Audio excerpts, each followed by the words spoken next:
I meticulously crafted not just buildings but my entire existence. As Lucas Meyer, a 39-year-old architect from Zurich, my career had soared to incredible heights, managing luxury projects across Europe, maintaining an impeccable reputation, and residing in a home that resembled an art gallery. Every corner of my residence was thoughtfully designed, reflecting my impeccable taste and attention to detail. My wife, Isabella, had been my partner for 9 years, a stunning, charismatic art dealer whose allure had captivated me from the start. Isabella's vibrant personality and passion for art had initially been the perfect complement to my structured and analytical nature. Our relationship was the envy of our friends and colleagues, a harmonious blend of creativity and precision. Lately, however, I began noticing fractures in our relationship. It wasn't the major issues but the minor inconsistencies that signaled something was amiss. Isabella, once attentive, had become distant. Her radiant smile seemed forced, and her laughter, once genuine and infectious, now felt hollow. Business trips meant to last 2 days were extending to 3. Her phone, once casually placed on the kitchen counter, was now always by her side or mysteriously set to "Do Not Disturb." When I questioned her, she would smile and dismiss my concerns with a kiss on the cheek, a gesture that once symbolized our deep connection but now felt like a hollow consolation. For months, I ignored these signs, convincing myself it was merely my own paranoia. I buried my doubts beneath layers of work, telling myself that Isabella was simply under more pressure at her job as a prominent art dealer. Our social life, once bustling with gallery openings, dinner parties, and weekend getaways, had dwindled to sporadic gatherings and rushed dinners. The vibrant energy that once filled our home was replaced by a tense silence, punctuated only by the occasional strained conversation about work or household chores. But one night, while working late in my home office, a forgotten detail triggered everything. Isabella had left her laptop open on the dining table, and a message popped up in the corner: "Can't wait to see you again. Last night was incredible." I froze, staring at the screen. My heart raced, but my mind remained composed. I clicked on the notification, and the email thread that unfolded confirmed my worst fears. David Klein, a prominent art collector from Berlin, someone Isabella often mentioned, was not just a client but her lover. David Klein was a man of influence and charm, known for his keen eye in the art world and his ability to turn struggling galleries into thriving enterprises. His reputation was impeccable, making him a formidable figure in the art community. Isabella's affair with David was a betrayal that struck at the very core of my carefully constructed life. The realization was a bitter pill to swallow, but I knew I had to act with precision and calmness to navigate the storm that was about to engulf my life. I spent the following week gathering evidence. I didn't confront Isabella immediately. Instead, I observed her, noting every excuse, every late-night call, every carefully crafted text message she thought I couldn't detect. I watched her interactions with David through subtle cues, furtive glances, hushed conversations, and the unmistakable chemistry that had been missing from our relationship for months. Each piece of evidence added to the growing certainty that my suspicions were not unfounded. Determined to uncover the full extent of the affair, I hired a private investigator who confirmed what I had already suspected. Isabella and David had been involved for months, using business trips as a cover, and David's Berlin apartment had become their rendezvous point. The investigator even provided photos of Isabella entering the building late at night and leaving the next morning with the same guilty expression I had noticed but previously ignored. These images were the final confirmation I needed to move forward with my plan. Having moved from suspicion to undeniable proof, I felt no rage, only clarity. Instead of confronting Isabella, I began devising a plan that would not only reveal her betrayal but also dismantle the life she had meticulously built with David. The first step was psychological. I wanted Isabella to know I was aware, but only on my terms. I wanted to maintain control over the situation, ensuring that my response would be measured and effective. On a chilly Friday evening, as I watched Isabella enter David's apartment building from my parked car across the street, I made the call. My voice was calm but cold, betraying none of the emotions swirling beneath the surface. "Hey Isabella," I said, keeping my tone measured. "Lucas," she responded hesitantly, her voice betraying her panic. I'm standing outside your lover's apartment, and I'm coming over. I'm going to beat him up, so you'd better get dressed and leave before I arrive." There was a pause on the other end. I could hear her gasp and sense her panic. "Lucas, wait, this isn't," she began, but I cut her off. "This isn't what it looks like." I ended the call, stepped out of my car, and casually approached David's door with a sledgehammer in hand, not to use, but as a symbol of the destruction I intended to unleash. The weight of the sledgehammer felt substantial in my grip, a physical manifestation of the emotional turmoil I was channeling into a controlled response. I didn't ring the bell or knock. Instead, I leaned against the door frame and waited inside, silently watching. I imagined the chaos that would ensue. Isabella would frantically get dressed, trying to think of excuses, while David would panic at the thought of a furious husband arriving at his door. The sight of me standing there, seemingly ready to unleash my wrath, was enough to plant a seed of fear and uncertainty in their minds. But I wasn't planning to force entry. Instead, I allowed the seed of panic to grow in their minds, leveraging their fear to unravel their carefully constructed facade. I walked back to my car, pulled out a black trash bag, and left it at the front door, a silent message they couldn't ignore. The bag was empty, a stark symbol of the emptiness that now characterized my marriage. I drove off, knowing they would spend the rest of the night in fear, anticipating something dreadful. The mere presence of the trash bag suggested impending doom, a psychological tactic to destabilize them without direct confrontation. But I wasn't finished, my plan was only beginning. After leaving the trash bag on David's doorstep, I knew they wouldn't sleep that night.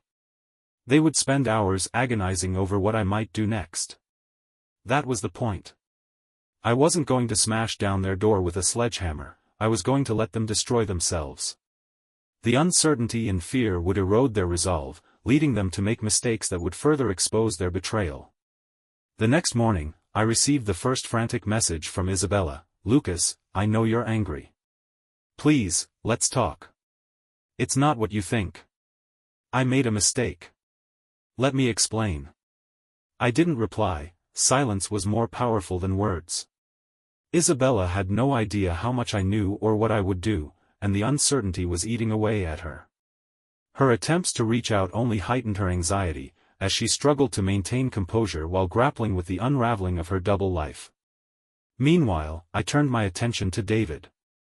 I had already uncovered the man's vulnerabilities and inflated reputation in the art world, questionable business practices and a series of discreet affairs with other women. David's seemingly perfect life was built on shaky foundations, and I knew that exposing these flaws would be the key to dismantling his image. I decided it was time for the world to learn the truth about David Klein. I reached out to one of my media contacts, a journalist eager for a scoop on the art world's elite, and provided her with a meticulously curated file. This included evidence of David's financial misconduct, testimonials from former clients who had been deceived, and even hints at his affair with Isabella. The journalist, recognizing the magnitude of the story, dived deep into the investigation. Within days, the story was published with a harsh headline: "Art Dealer's Dirty Secrets, Fraud, Affairs, and a Fall from Grace." The fallout was immediate. David's gallery investors withdrew their support, his business partners distanced themselves, and clients cancelled their contracts. The man who had once been at the pinnacle of his career was now struggling to salvage his reputation. Social media erupted with gossip and scandal, further amplifying the damage. David's carefully curated public image crumbled under the weight of the revelations. I ensured that the article was sent directly to David's email with a simple message: "It's only just begun." This cryptic note served as a warning that I was far from done with my retribution. I wanted David to understand that this was just the beginning of his downfall, a series of calculated moves that would leave him with nothing. My next move was surgical. Utilizing my architectural skills, I had built a life of financial security but knew how to dismantle one just as effectively. I discovered that David had leveraged his properties to fund his extravagant lifestyle, bringing him dangerously close to insolvency. I had access to financial databases and legal resources that allowed me to trace David's financial transactions meticulously. I uncovered a web of debt and financial mismanagement that David had successfully concealed behind his facade of success. I anonymously contacted David's creditors, providing proof that David's finances were unstable. The evidence was irrefutable, leading to a swift and severe reaction. Within weeks, the pressure mounted, forcing David to sell off his prized assets, including the Berlin apartment where he and Isabella had shared their secret nights. The apartment, once a symbol of their illicit affair, was now a pawn in my game of revenge. Isabella wasn't aware yet, but her lover's world was collapsing. I wanted Isabella to fully feel the weight of her betrayal, not just emotionally but socially and financially. I filed for divorce, presenting the court with irrefutable evidence of her infidelity. Thanks to our prenup, Isabella was entitled to nothing. The legal battle was swift and decisive, leaving Isabella with little to salvage from the life she had built with David. When Isabella received the papers, she broke down and begged me for forgiveness, showing up unannounced at my office with tears streaming down her face. "Lucas, please," she pleaded, her voice cracking. "I know I messed up. I was stupid, but we can fix this. We can go back to the way things were." I looked at her with a calm and unreadable expression. "Fix this," I repeated. "You didn't just make a mistake, Isabella, you made a choice. Again and again. Now, you'll have to live with it." My words were measured, devoid of the anger that one might expect. Instead, they carried a weight of finality and strength. For the first time, Isabella seemed to grasp the gravity of her actions. I walked away, leaving her sobbing in the hallway. My revenge wasn't merely about punishment, it was about stripping away any illusion of control that David and Isabella had over their lives. I wanted to ensure that they faced the consequences of their actions, both publicly and personally.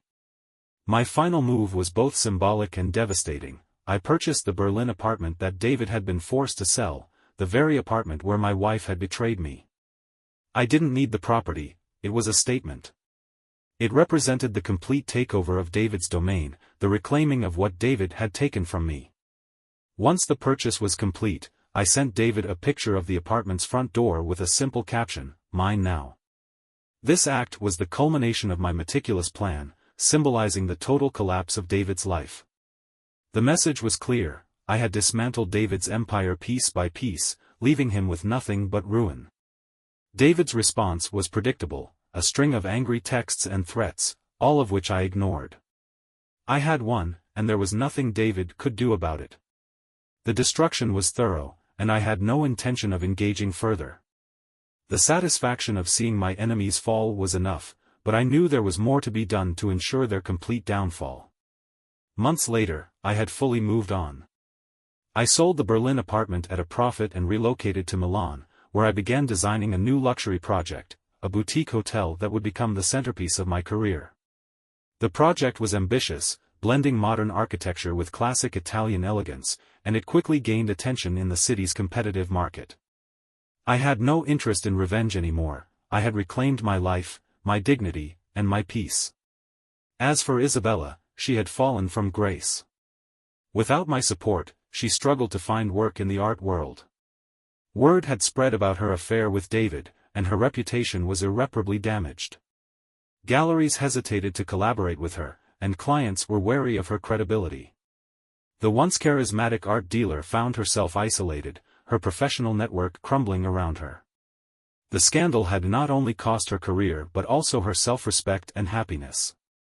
David, too, had faded into obscurity, his career and finances in ruins. The elaborate facade he had maintained was shattered, and he found himself grappling with the consequences of his actions.